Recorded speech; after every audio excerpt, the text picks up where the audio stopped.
پیدائش 11واں باب۔ اور تمام زمین پر ایک ہی زبان اور ایک ہی بولی تھی۔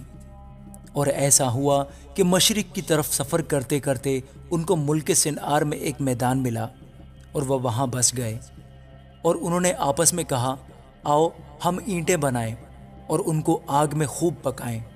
سو انہوں نے پتھر کی جگہ اینٹ سے اور چونے کی جگہ گارے سے کام لیا۔ پھر وہ کہنے لگے، آؤ ہم اپنے واسطے ایک شہر اور ایک برج جس کی چوٹی آسمان تک پہنچے بنائیں اور یہاں اپنا نام کریں۔ ایسا نہ ہو کہ ہم تمام روئے زمین پر پراگندہ ہو جائیں۔ اور خداوند اس شہر اور برج کو جسے بنی آدم بنانے لگے دیکھنے کو اترا، اور خداوند نے کہا، دیکھو یہ لوگ سب ایک ہیں اور ان سبوں کی ایک ہی زبان ہے۔ وہ جو یہ کرنے لگے ہیں تو اب کچھ بھی جس کا وہ ارادہ کریں ان سے باقی نہ چھوٹے گا۔ سو آؤ ہم وہاں جا کر ان کی زبان میں اختلاف ڈالیں تاکہ وہ ایک دوسرے کی بات سمجھ نہ سکیں۔ پس خداوند نے ان کو وہاں سے تمام روئے زمین میں پراگندہ کیا۔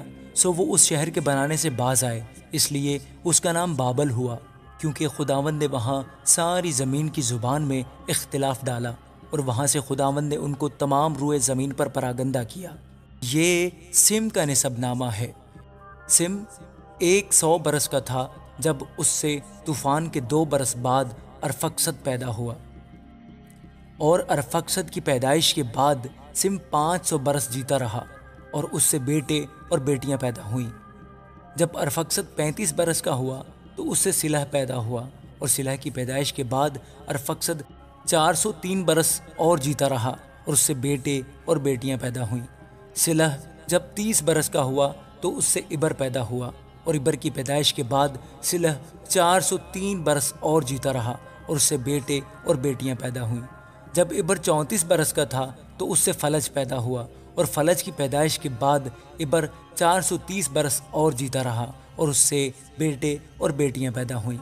فلج 30 برس کا تھا جب اس سے رعو پیدا ہوا، اور رعو کی پیدائش کے بعد فلج 209 برس اور جیتا رہا، اور اس سے بیٹے اور بیٹیاں پیدا ہوئیں۔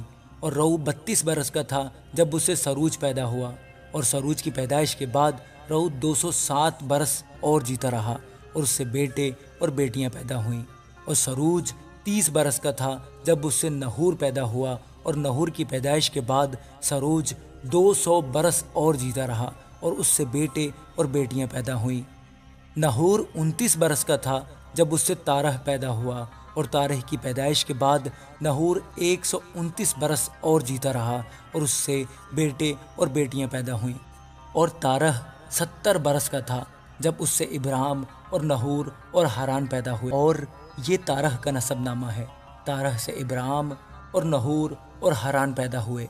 حران سے لوط پیدا ہوا، اور حران اپنے باپ تارح کے آگے اپنی ذات بوم یعنی کسدیوں کی اور میں مرا۔ اور ابرام اور نحور نے اپنا اپنا بیاہ کر لیا۔ ابرام کی بیوی کا نام ساری اور نحور کی بیوی کا نام ملکا تھا، جو حران کی بیٹی تھی۔ وہی ملکا کا باپ اور اسکا کا باپ تھا۔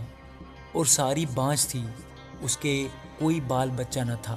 اور تارح نے اپنے بیٹے ابرام کو اور اپنے پوتے لوط کو جو حران کا بیٹا تھا، اور اپنی بہو ساری کو جو اس کے بیٹے ابرام کی بیوی تھی ساتھ لیا، اور وہ سب کسدیوں کے اور سے روانہ ہوئے کہ کنعان کے ملک میں جائیں، اور وہ حران تک آئے اور وہیں رہنے لگے۔ اور تارح کی عمر 205 برس کی ہوئی، اور اس نے حران میں وفات پائی۔ آمین۔